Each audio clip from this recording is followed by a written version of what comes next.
오늘은 히브리서 12장 10절의 말씀을 가지고 주님이 사랑하시면 편하게 살긴 글렀다라는 제목으로 함께 말씀을 나누어 보도록 하겠습니다. 제목이 좀 길지만 앞에 나와 있는 거 보고 우리 한번 읽어볼까요? 시작. 주님이 사랑하시면 편하게 살긴 글렀다. 아멘입니까? 이 말의 깊이와 의미를 아마 간접적으로 또 혹은 직접적으로 체험하고 체감하고 정말 동의하는 분들도 있을 것이고, 아직까지 이 말씀이 무슨 말인지 잘 나는 이해하기가 좀 어려운 것 같습니다 라는 분들도 아마 있으실 겁니다. 오늘 히브리서 12장, 우리가 이제 13장까지 있는데요, 얼마 안 남았습니다. 히브리서가 또 그 다음에 야고보서에서 주시는 은혜가 정말 클 것 같아요. 근데 히브리서 12장에서는 이 저자가 뭐라 그러냐면요, 하나님은 사랑하는 자들을 징계하신다라고 얘기하세요. 근데 이게요, 단순하게 이해될 내용이 절대 아닙니다. 우리 생각보다 하나님이 사랑하는 자를 징계하신다라는 이 말은요, 훨씬 더 깊은 깊이를 가지고 있어요. 하나님은 그 사랑하시는 자의 무엇을 징계하시느냐 하고 오늘 히브리서 12장 내용을 보면요, 우리 안에 있는 잘못된 신앙관, 잘못된 세계관, 잘못된 인생관, 그 모든 것들을 다 징계하시는 분이에요. 그런데 왜 하나님이 우리의 모든 것들을 징계하시는지, 그리고 이 징계의 의미를 깊이 있게 우리가 알지 못하면 우리는 평생을 신앙생활을 해도 오로지 율법적으로 혹은 도덕적으로 혹은 종교적으로만 우리의 신앙을 해석하게 됩니다. 그 실수가 욥기에 잘 나오죠. 하나님께 어떤 징계가 임했습니다. 그런데 그것을 사랑하는 자에게 주시는 징계라는 것을 잘 이해를 못하니까, 그 깊이를 모르니까 어떻게 해석하게 돼요? 우리는 우리 안에 있는 본능과 인생관대로 내가 무언가 잘못했나 보다, 저 사람이 무언가 잘못했나 보다, 내가 무언가 부족한가 보다 라고 우리는 자연스럽게 마치 무조건 반사처럼 그렇게 이해를 하게 된다라는 겁니다. 그러면 그에 따른 우리의 반응은 뭘까요? 율법적이고 도덕적인 종교적인 반응이 나오겠죠? 내가 뭔가 잘못해서 징계받았으니까 내가 좀 더 잘해야지, 사랑받도록 행동해야지, 조금 더 도덕적으로 행동해야지, 밖에 나가서 또 종교적으로 내가 놓쳤던 것들을 좀 다시 붙잡는 시간을 가져야지, 그런 생각에 우리는 휩싸이고 반응하는 게 우리 신앙의 전부가 될 수도 있다. 근데 그건요, 정말 안타까운 반응이에요. 우리 신앙은 그렇게 단순하지 않습니다. 우리 신앙은 그렇게 절대로 낮은 정도의 수준이 아니에요. 많은 사람들이 이 신앙을 오해합니다. 바닷가에 놀러가서 바다의 깊이를 감히 알지도 못한 채로 발목까지만 물을 담궈보고 아, 이게 바다구나 하고 오해를 하는 거랑 똑같은 정도의 수준이에요. 오늘 말씀을 우리가 보면서요, 하나님이 사랑하신 자를 징계하신다라는 그 징계의 의미가 뭔지, 그 깊이가 뭔지 생각해보고 올바른 기도 제목을 설정하는 우리 모두가 되기를 주님의 이름으로 소망합니다. 아멘. 우리 12장 1절에 보면요, 이렇게 시작을 합니다. 이러므로 우리에게 구름같이 둘러싼 허다한 증인들이 있으니 모든 무거운 것과 얽매이기 쉬운 죄를 벗어버리고 인내로써 우리 앞에 당한 경주를 하며. 여기 있는 이 허다한 증인들이 누굽니까? 지난주 말씀 기억나세요? 믿음으로 저 멀리 떨어져 있는 하나님 나라의 소망의 전조를 지금 현재에 발견한 사람들이에요. 그래서 이 믿음이라는 게 바라는 것들의 실상이다. 그게 뭐라 그랬습니까? 내가 소망하고 있는 그것이 지금 이 현재에 나타나는 전조, 그것들을 발견하게 하는 게 믿음이라 그랬잖아요. 그 믿음의 눈을 가진 허다한 증인들이 있었대요. 그래서 그들은 그 믿음을 가지고 인내하며 살았습니다. 그 모든 사람들을 말하는 거예요. 그래서 너희들도 그들과 같이 무거운 거, 얽매이기 쉬운 죄를 다 벗어버려라. 그리고 너희도 인내하여 너희 경주를 끝까지 달려가라. 일단 살아있어라. 일단 체념하지 말아라. 포기하지 말아라. 이 얘기를 히브리서 저자가 하고 있는 겁니다. 자, 이 히브리서는 누구에게 주는 편지라고 했죠? 유대 그리스도인들. 유대인인데 예수교가 되었다가 다시 지금 유대교로 돌아가려는 신앙의 위기를 겪은 자들, 그들에게 보내는 편지였습니다. 그러면 이 유대 그리스도인들이 벗어야 하는 죄는 무엇이었을까요? 1차적으로 우리가 그걸 생각해 봐야겠죠? 너희는 무거운 죄를 벗어라라고 했을 때 그것은 유대 그리스도인들에게 하는 말이잖아요. 그들이 벗어야 하는 죄는 뭐였을까요? 무엇이 그들을 끝까지 경주하지 못하게 만드는 죄였을까요? 아니, 무엇이 도대체 얼마나 낙심되는 일이었기에 예수 그리스도를 생각하며 참아야 된다라고까지 얘기를 할 수밖에 없었을까요? 4절에서는 심지어 이렇게 얘기를 합니다. 너희가 죄와 싸우되 아직 피 흘리기까지 대항하지는 아니하였다. 도대체 무슨 죄이길래 그렇게 피 흘리기까지 싸우라고 한 것일까? 5절입니다. 5절. 같이 한번 읽어볼까요? 5절. 시작. 또 아들들에게 권하는 것 같이 너희에게 권면하신 말씀도 잊었도다. 일러스되 내 아들아, 주의 징계하심을 경히 여기지 말며 그에게 꾸지람을 받을 때 낙심하지 말라. 이게 뭐냐? 하나님이 자녀에게 하듯 하신 말씀이래요. 내 아들아, 주의 징계하심을 경히 여기지 말며 그에게 꾸지람을 받을 때 낙심하지 말아라. 6절 볼까요? 주께서, 같이 읽어보겠습니다. 6절 시작.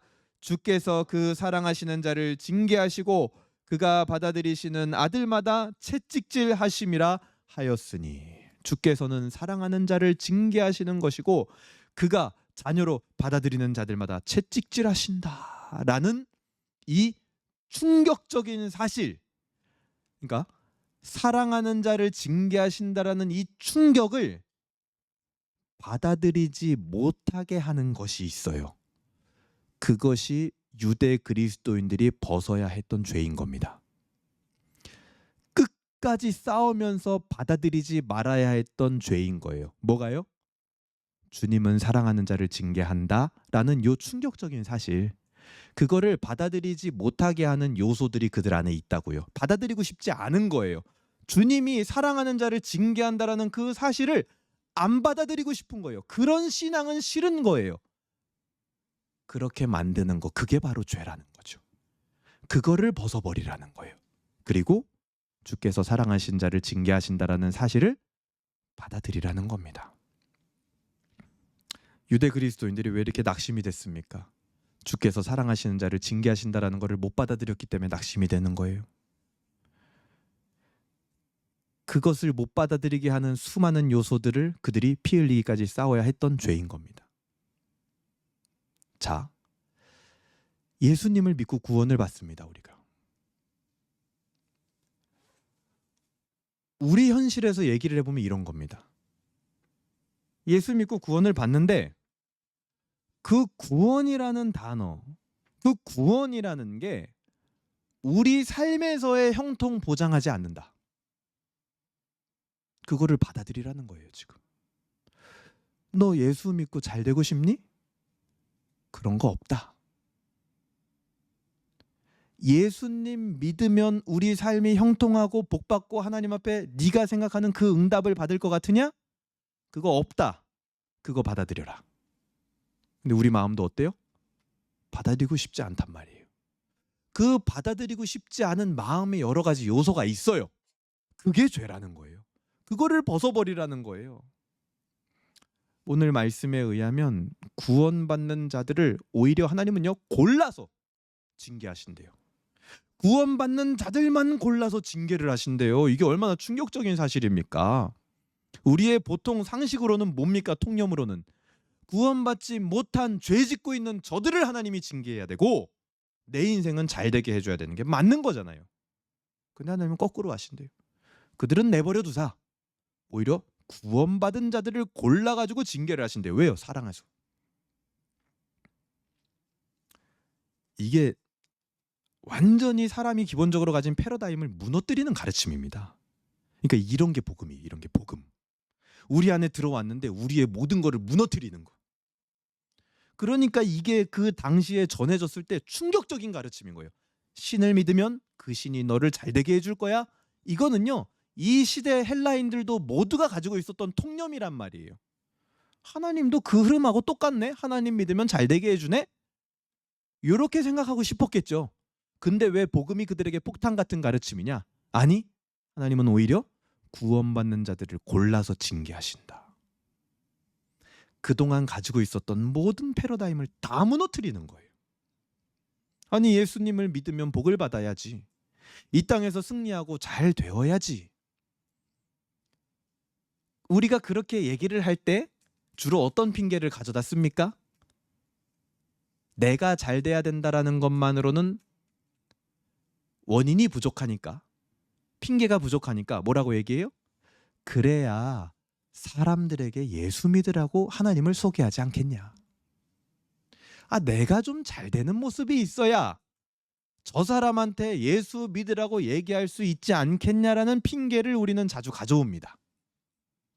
그런데 예수 믿으면 바로 징계받는다. 그러면 누가 예수를 믿겠냐? 라고 생각하는 게 우리 인간의 생각이라는 거예요.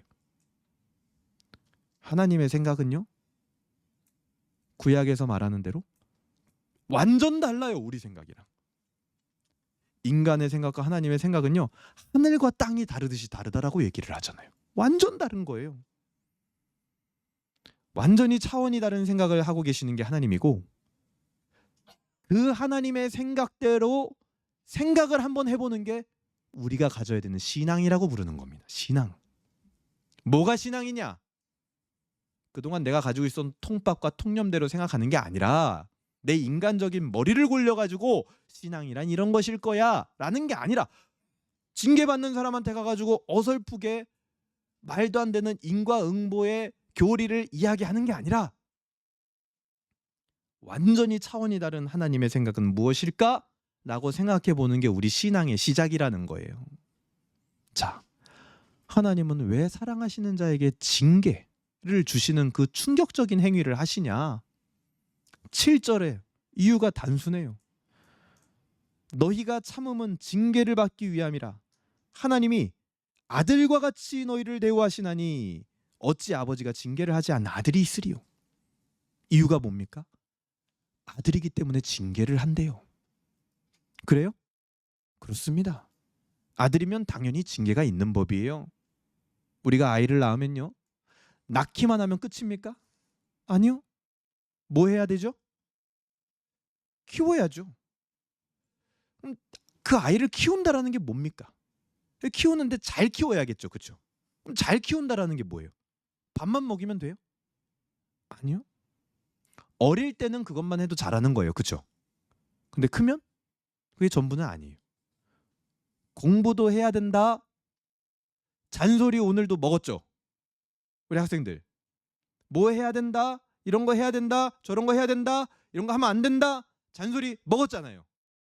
여러분들도 다 먹고 자랐잖아요. 저도 먹고 자랐어요. 규칙도 알려주고 다 알려줘야 됩니다. 끊임없이 잔소리하는 것이 때로는 자녀 키우는 것의 전부처럼 여겨질 때도 있다니까요. 왜 그렇게 자녀를 괴롭히는 거예요? 왜? 자녀이기 때문에. 키워내기 위해서. 사랑하니까. 하지만 인간의 생각은 어떻다고요? 이 징계가 없었으면 좋겠다 라고 생각한다라는 거예요. 그 말이 뭡니까? 이제 그 말이 갖는 의미가 뭐예요? 단순하게 생각하지 마세요. 그냥 징계가 없었으면 좋겠다, 이 말이, 이 생각이 갖는 마음의 근원이 뭐냐는 거예요. 그 말은요, 그 생각은 하나님이 원하시는 대로 자라기보다는 내가 원하는 대로 자라고 싶다라는 욕구가 더 큰 겁니다. 내가 원하는 것을 갖고 싶은 욕구가 더 크다는 말이에요. 아, 징계 좀 없었으면 좋겠는데. 그 말이 갖는 의미가 그렇게 커요, 여러분. 그래서 내가 원하는 걸 다 가져서 내가 원하는 방식대로 예수 믿고 내가 원하는 방식대로 잘 되고 내가 원하는 방식대로 승리해서 이 땅에서 그 잘됨을 과시하고 내 방식대로 예수를 전해보겠다. 지금 그 시도를 하는 겁니다. 징계가 없었으면 좋겠다라는 그 생각의 근원이 그거예요. 우리는 아무 생각 없이 그냥 그런 얘기를 하지만 그 근원이 거기서부터 시작된 거라고요. 내 방식대로 예수 한번 전해보겠다. 성경대로 신약에서 가르쳐준 대로 얘기를 해보면 뭡니까? 십자가의 방식이 아닌 대로 예수를 한번 전해보겠다. 예수님, 절대 예수님 십자가에 달리는 일 없을 겁니다. 저희가 예수님의 곁을 지키겠습니다. 이거 누가 말한 거예요? 예수님의 제자들이 그랬죠. 똑같은 거예요. 우리도 그 말을 똑같이 반복하고 있는 겁니다. 내가 잘 돼서 내가 승리하는 모습을 보여줘서, 즉 세상에서 통하는 그 힘의 논리로 예수를 한번 전해보겠다. 내 방식대로 해서 내가 원하는 것을 얻고 내가 원하는 목표를 달성하겠다. 이게 구약에서 뭐라고 합니까? 우상숭배예요. 우상숭배. 내가 원하는 걸 달성하기 위해서 신앙의 대상을 만드는 거. 하나님조차 그렇게 만들어버리는 거예요. 예수조차 그렇게 만드는 거예요. 십자가조차 우리는 그렇게 만들어버리는 겁니다. 우상이 되게 만들어버려요. 신약 성경은 우리에게 우상숭배가 다른 게 아니라 탐심이 너희의 우상숭배다 이렇게 가르쳤어요. 바울이. 탐심. 내 욕심대로 하겠다라는 그 마음. 그것은 하나님이 아니라 우상인 겁니다. 그러니까 징계가 없었으면 좋겠다 라고 말하는 그 이면에는 뭐가 도사리고 있는 거예요? 우상숭배하고자 하는 나의 마음이 도사리고 있는 겁니다. 그것의 목표는 하나님 나라가 아니에요. 나의 나라, 우상의 나라를 만들겠다라는 겁니다. 그것이 아무리 허울 좋은 옷을 입고 있어도 선교하겠습니다, 복음 전하겠습니다, 교회 세우겠습니다, 전도하겠습니다라는 허울 좋은 옷을 입고 있어도 그것은 하나님에게 유익이 아닙니다. 그리고 우리에게도 유익이 아니라는 거예요. 우리에게 유익이 뭐가 유익이 되느냐? 그거 누가 제일 잘 아냐? 아버지가 제일 잘 알죠. 하나님이 제일 잘 알아요. 우리에게 그건 유익이 아니에요. 그게 유익이었다면 그걸 줬겠죠.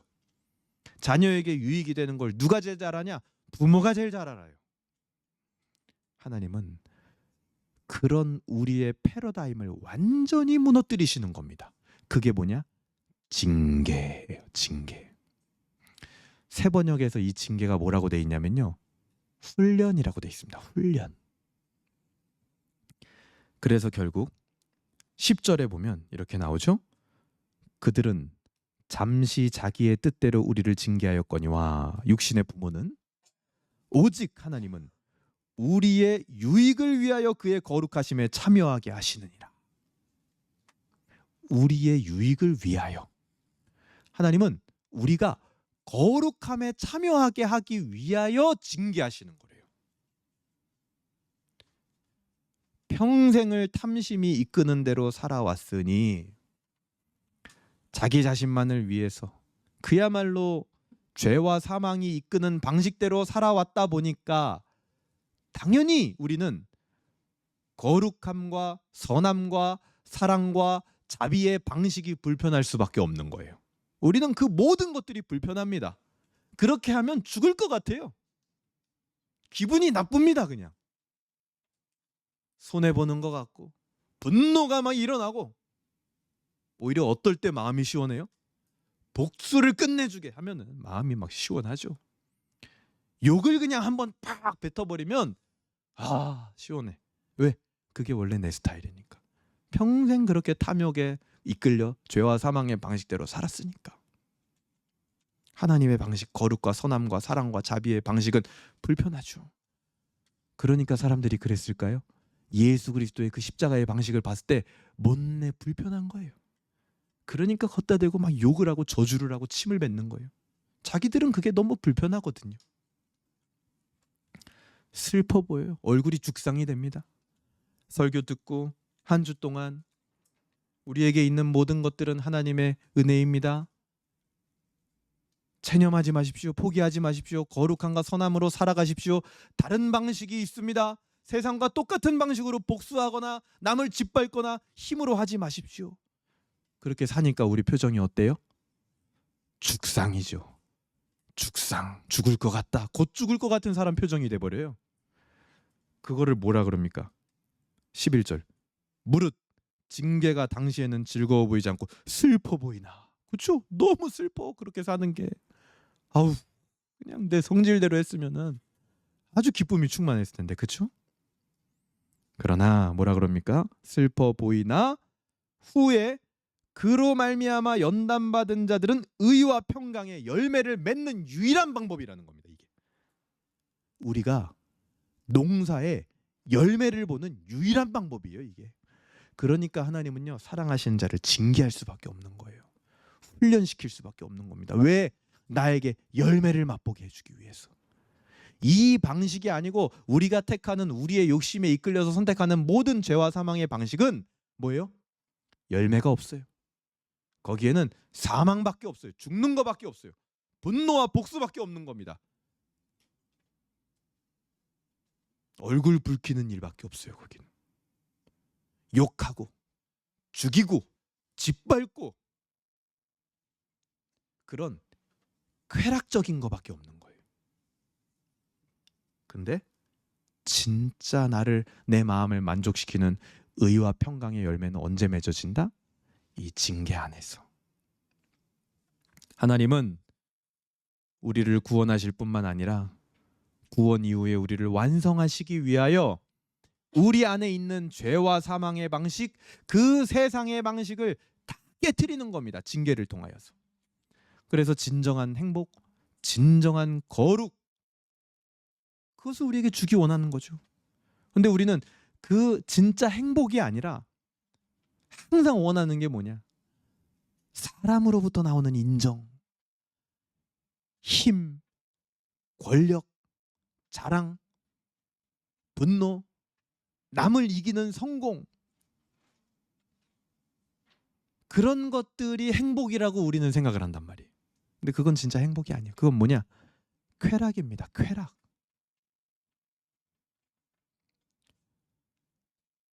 그러니까 이게 진짜 무서운 거예요. 정신 차리지 않으면. 그러니까 이 깊이를 알지 못하면 우리는요. 죄와 사망의 이 굴레와 세상 속에서 그리스도인들도요. 놀아나다 끝나는 거예요. 그냥.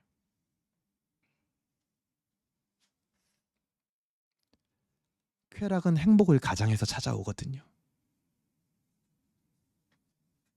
그 삶의 패러다임을 하나님은 깨부수셔야 하는 겁니다. 왜요? 하나님은 우리 아버지시거든요. 그냥 두실 수 없죠. 그래서 때로 우리 삶에 우리로 하여금 우리가 익숙한 방식대로 할 때 그것이 얼마나 허망한 것인지 깨닫게끔 하시는 겁니다. 그것이 얼마나 힘든 방식인지. 그러니까 하나님이 그렇게 하시는 게 여러분 쉽습니까? 정말 어려운 방식을 택하신 거예요, 지금.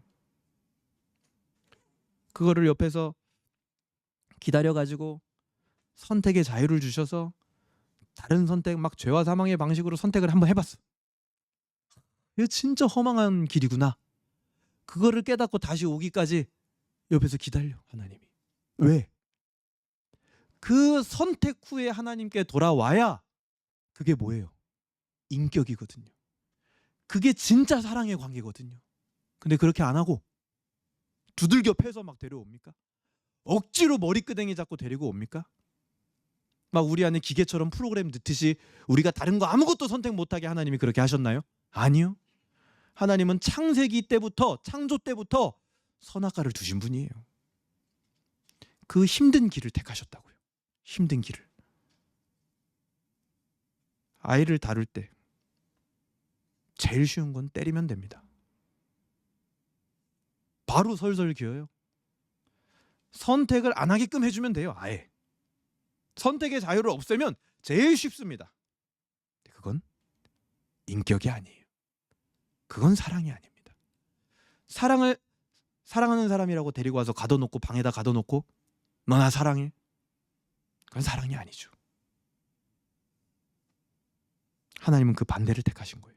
선택의 자유를 주시고 심지어 하나님을 선택하지 않을 자유까지 주시면서 그렇게까지 해서 징계와 같아 보이는 훈련을 막 해나가시면서 우리를 서서히 죄와 사망의 나라에서 의와 평강의 나라로 결국에는 하나님이 옮기시겠다.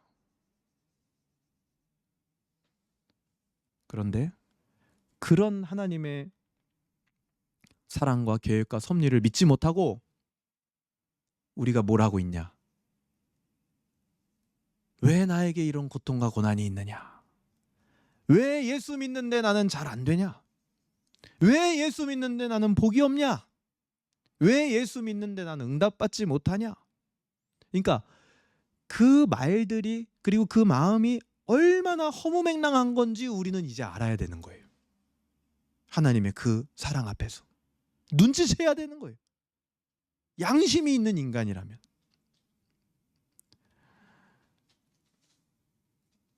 하나님의 뜻이 무엇인가? 우리는 그거 알고 싶어 하죠, 항상.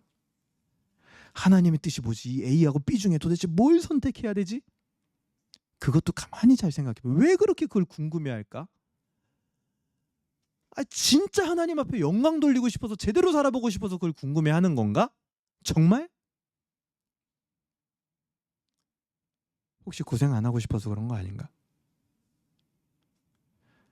요거 잘못된 선택, 하나님 뜻 아닌 거 선택하면은 개고생할 게 뻔하니까 그 고생 안 하고 싶어가지고 고생 안 하는 길로 가고 싶은 거 선택하고 싶은 거 아니? 혹시?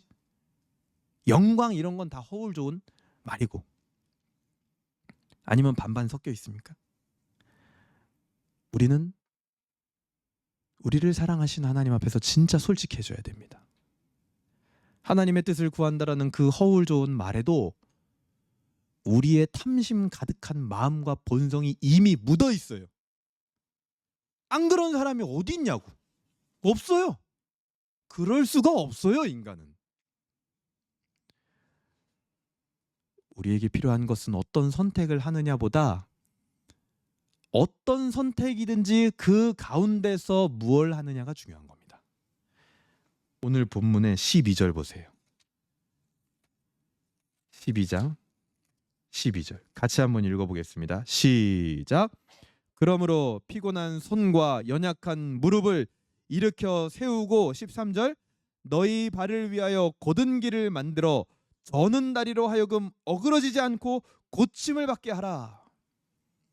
이게 세 번역에 뭐라고 되어 있는지 아세요? 똑바로 걸어라 이렇게 되어 있습니다. 똑바로 걸어라. 저는 다리로 걷다가 발목도 삐지 말고 오히려 똑바로 걸어서 저는 다리조차 낮게 해라. 어떤 길을 가느냐 어떤 선택을 하느냐 그게 중요한 게 아니라 어떤 길을 가든지 똑바로 걸어라. 하나님의 사랑받는 자녀라는 사실을 알고 그 존재처럼 걸어가라. 막 걸어가지 마라. 세상 사람처럼 막 어그러지게 걸어가지 말고 다리 삐게 걸어가지 말고 자빠지지 말고 똑바로 걸어가. 너희는 그런 존재야. 너희는 내 자녀야. 마구잡이로 걸어가는 존재들이 아니야. 어떤 길을 가도 똑바로 가는 너희들이 되어야 돼. 그게 바로 너희를 통하여 내가 보고 싶은 영광이다. 그게 예수 그리스도 내 독생자를 이 땅에 보내서 너희를 구원하여 내가 걷고 싶게 했던 너희들의 인생이다. 그게 바로 내가 보여주고 싶은 거룩이다. 그게 바로 영광이다. 그게 바로 놀라운 너희 인생에 내가 보여주고 싶은 기적이다. 그거예요, 그거. 거룩과 선함과 영광을 잊지 말고 살아라. 쉽게 포기하거나 예수 믿는 것을 그저 조금 편하게 살기 위한 수단으로 삼지 말아라. 완전히 너의 우주를 다 무너뜨려라. 정말 예수 믿으면 자신의 인생에서 죄와 사망을 거두어 가신 예수를 믿는다면 어느 순간에나 똑바로 걸어라. 욕하지 말고 분내지 말고 복수하지 말고 남 짓밟지 말고 세상에서와 같이 힘싸움 벌이지 말고 제발 자존심 막 내세우고 이 세상의 일에 내 모든 자존심이 걸려있는 것처럼 살 필요가 없지 않냐 너희들은.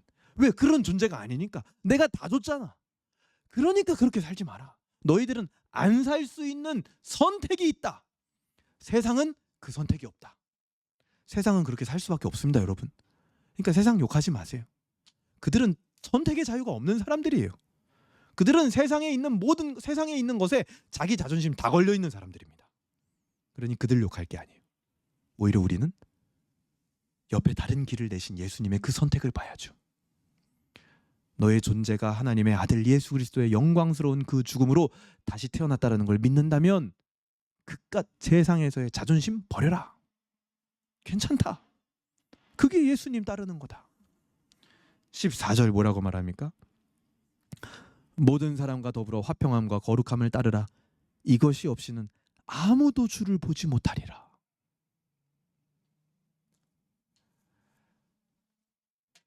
그렇게 살 때 우리에게 다가오는 징계들, 그 고난들, 훈련들 기쁘게 받아라. 오히려 쉽게 가려고 하는 그런 너희 마음에 수없이 일어나는 그런 죄들과 너희는 싸워라. 예수 믿는다라는 것을 세상의 논리로 점철하려는 우리의 마음의 탐심들과 싸워야 됩니다, 여러분. 말씀을 정리하겠습니다.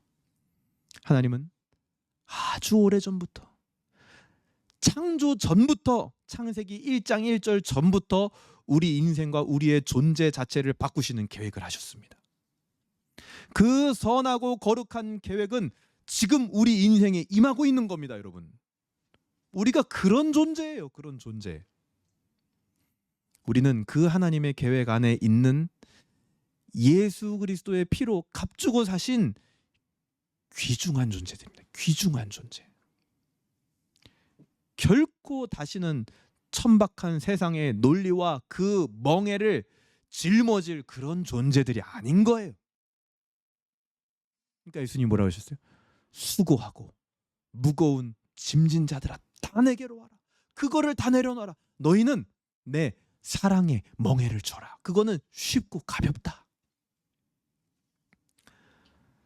사랑하셔서 행하시는 징계, 훈련, 그것을 받는 존재들입니다. 자신의 아들을 죽이시고 얻은 우리라는 이 인생의 귀중함, 그것을 믿는다면, 그것이 예수 믿는 것이라면 그 존재의 격에 걸맞는 인생을 너희 살아라. 함부로 말하고 판단하지 말고, 너무 쉽게 좌절하지 말고, 가볍게 이 세상의 방식에 동참할 존재들이 아니다.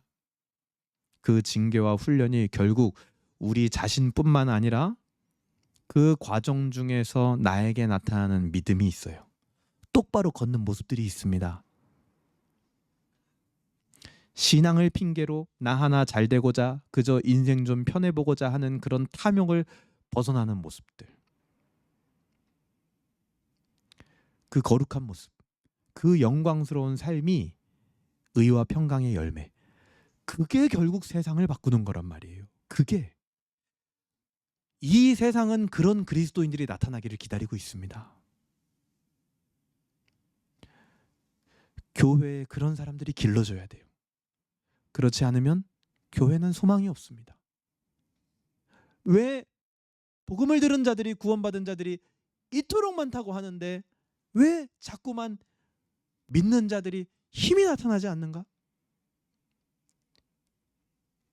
이 이해가 없었어요. 우리도 쉽게 가고 싶거든요. 잘못 생각하고 있는 거예요. 한참을. 그 거룩하고 영광스러운 삶이요, 우리 이웃을 사랑하는 시작인 겁니다. 우리 이웃에게 이 영광스러운 삶의 모습을 보여주는 게 전도의 시작인 거예요. 그 은혜가 오늘 이 자리에 나온 우리 모두에게 있기를 주님의 이름으로 소망합니다. 아멘. 우리 오늘 기도 제목 한번 정리해 볼까요, 여러분?